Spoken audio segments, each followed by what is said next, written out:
Bonjour tout le monde, chakra 1. Alors, chakra 1, c'est la stabilité. Il y a une notion de confiance. Donc on est lundi, on reprend, hein. C'est parti.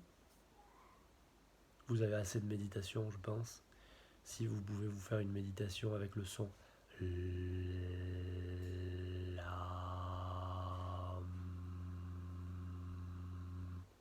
et vous faites vibrer votre périnée avec ce son-là, l'âme, et vous faites vibrer l'entièreté de vos os et de votre chair, de vos muscles avec ça.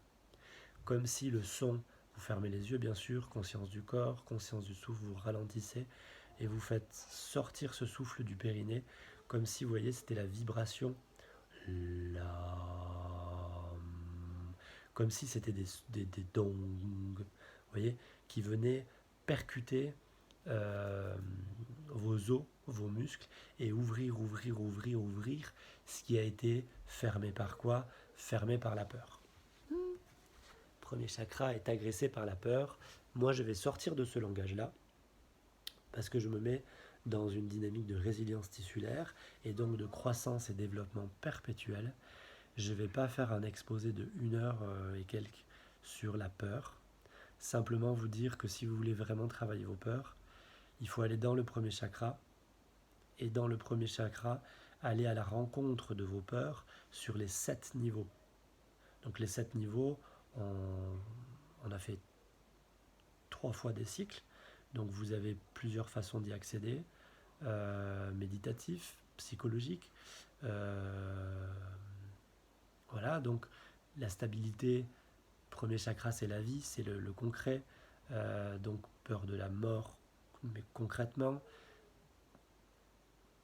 Deuxième chakra c'est la sexualité, c'est la fusion avec l'autre, donc peur de ne pas avoir ce plaisir, cette fusion, de ne pas avoir cette sensation, ce désir, ce plaisir charnel. Troisième chakra, peur par rapport au pouvoir, donc par rapport au manque de pouvoir, peur de manquer de pouvoir. Troisième niveau, quatrième niveau, communication avec l'autre, donc peur de ne pas être intégré par l'autre, de ne pas faire partie du groupe. Cinquième niveau, peur de ne pas être compris, peur de ne pas comprendre. Sixième niveau, peur de ne pas avoir de place et peur aussi de ne pas donner de place, de ne pas se donner sa place, de ne pas donner la place à l'autre. Et septième niveau, peur du détachement total, donc peur d'être détaché de Dieu. C'est la plus paradoxale puisque c'est là,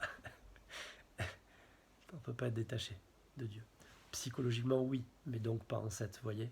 Dans le premier niveau du 7, oui, mais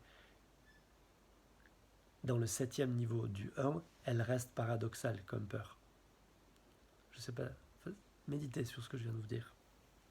Vous partez du premier niveau, et dans le premier niveau, vous allez sur les 7 plans, sur les 7 couches, sur les 7 niveaux, à la rencontre de cette peur. Parce que si à la base, c'est une vraie peur, c'est-à-dire imaginez, peut-être que la première peur, c'est quand l'embryon sort du ventre de sa maman. Déjà, c'est un changement extraordinaire pour lui. Vous savez, quand on coupe le cordon, ça pleure fort. Ça pleure fort parce que ça souffre. C'est extraordinaire qui est en train de se passer. Je coupe le cordon, plus d'oxygène. Et là, je commence à respirer avec les poumons, donc il y a un feu terrible. Ça doit brûler, ça doit être... Je sais pas. On le revit en méditation, on fait des expériences, mais vu qu'on n'accède pas à la pleine ouverture de cet embryon, je doute qu'on accède à la pleine conscience. Voilà, c'est ce que je disais, je ne sais plus dans quelle vidéo, on n'a pas idée de la puissance d'un enfant. On croit que c'est fragile, mais non. En fait, c'est tellement ouvert que ça prend des contraintes. Enfin, on n'a pas idée. Et ben, ça survit à ça. Une fois arrivé à l'âge adulte, on a nos peurs. Là, on a créé notre bulle, on s'est fermé et on a peur de tout ce qui est extérieur à nous. Et observez comme vous avez peur de votre propre esprit finalement, de ce que vous avez mis à l'extérieur de votre propre esprit, dans votre croyance, dans votre perception. Quand vous avez peur du futur, Le futur, il est dans votre esprit.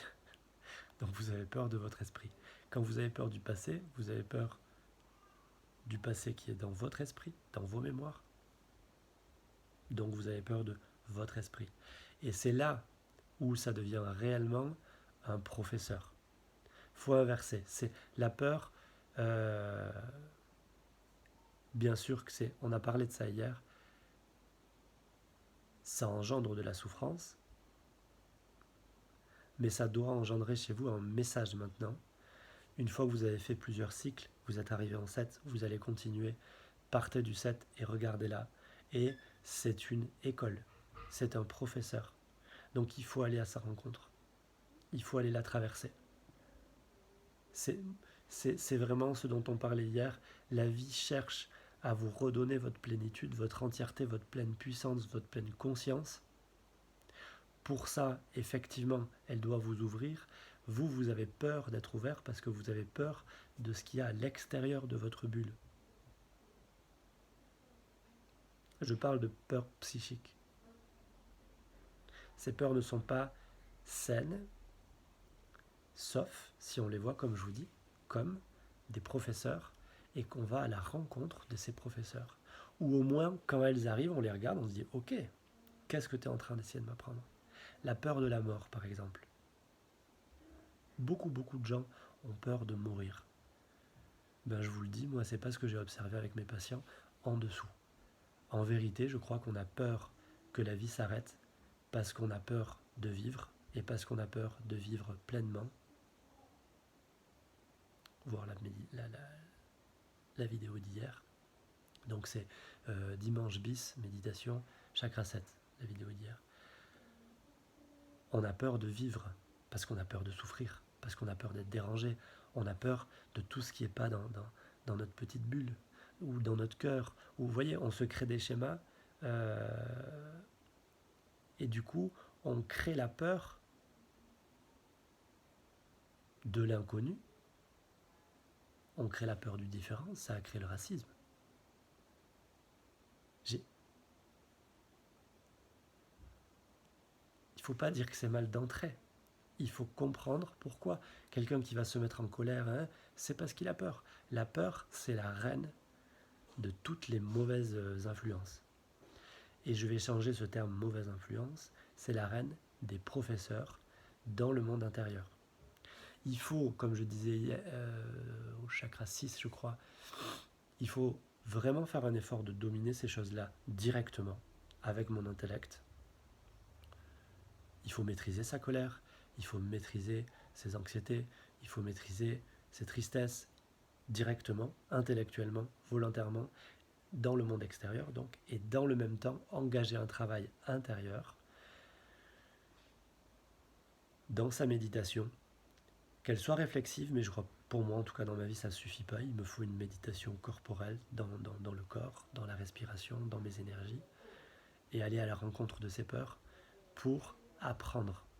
Qu'est-ce qu'elles ont à m'apprendre? Et quand j'apprends d'elles, eh ben, ma bulle s'ouvre, ma bulle s'ouvre, ma bulle s'ouvre. Ah oui, mais t'avais peur de ton esprit, t'avais peur de rien.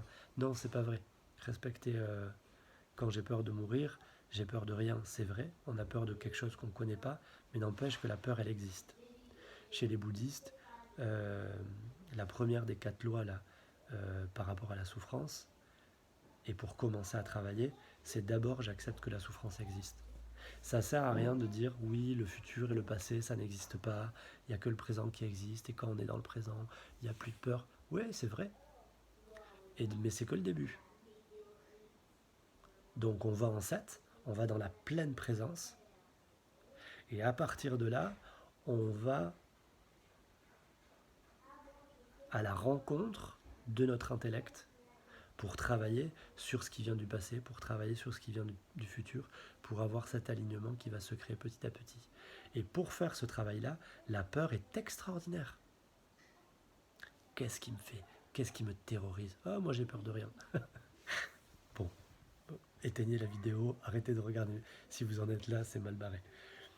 Qu'est-ce qui vous terrorise? Et vous allez voir comment vos terreurs profondes, qui sont devenues inconscientes, dirigent votre vie. Ça, c'est un malheur. C'est un malheur. Donc, allez les rencontrer, les regarder en face. Dans la méditation Om, H-O-2-M-E, chaîne YouTube Patrick Gossoub, on va d'abord chercher la lumière, d'abord en 7, et ensuite on va dans la cave. On va dans la cave, on va dans le noir, on va dans le dur. Eh bien, allez-y, allez-y, allez-y. Et puis maintenant, avec tous les cycles qu'on a fait, vous avez en plus les différents plans, les différents niveaux. Chaque fois que vous travaillerez sur la peur, vous travaillerez sur le premier chakra. Donc vous consoliderez vos racines. Et ça ne sert à rien de le faire en mentant, vous voyez. Le premier réflexe, enfin ça sert à rien, si, il faut le faire, comme je disais, il faut mentir. On stabilise d'abord, mais il faut être au courant que toutes les peurs vont venir bouffer mes racines, vont venir déstabiliser mon système, vont venir me mettre en insécurité. Et quand je crie à la liberté, à la liberté, à la liberté, à la liberté, souvent c'est parce que je suis totalement insécurisé ou, à force de crier à la liberté, je vais créer une instabilité. C'est un juste compromis, mais d'abord sécurité. Et donc, d'abord racine, d'abord ancrage. Et pour consolider cet ancrage, il faut aller à la rencontre de nos peurs, les comprendre, les traverser. Servez-vous de votre respiration. Respirez, respirez, respirez, respirez. Passez au travers. Rappelez-vous que si vous êtes en vie, je vous le jure, si vous êtes en vie, c'est que vous êtes, la vie à l'intérieur de vous est plus forte que toutes vos souffrances et que toutes les souffrances de toute l'humanité. Respirez. Passez une très belle journée. On entre un peu dans le dur, hein.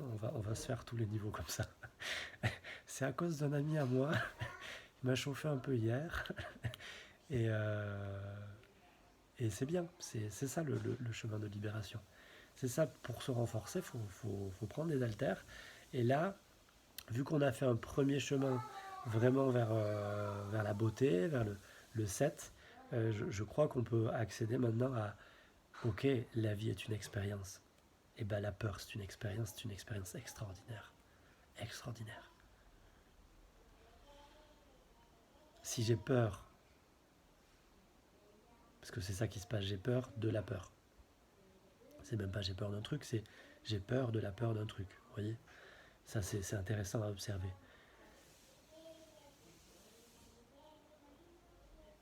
Si j'ai peur de vivre ma peur, ben j'ai peur de vivre, point. Si j'ai peur de vivre, je vis moins. Si je vis moins, je vais avoir peu à peu moins conscience d'exister.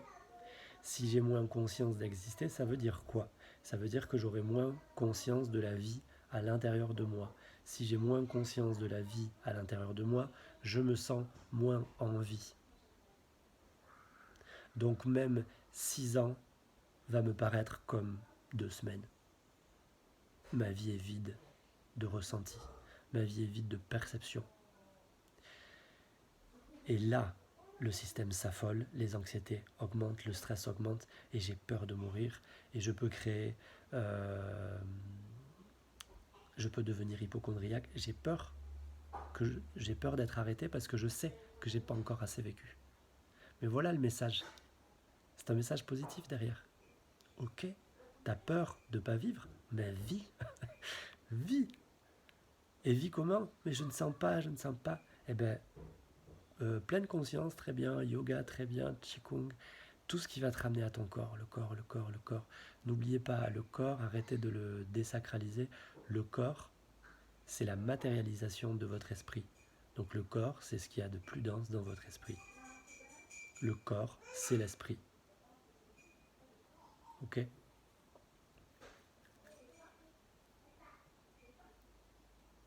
Il y avait quelque chose qui m'était venu.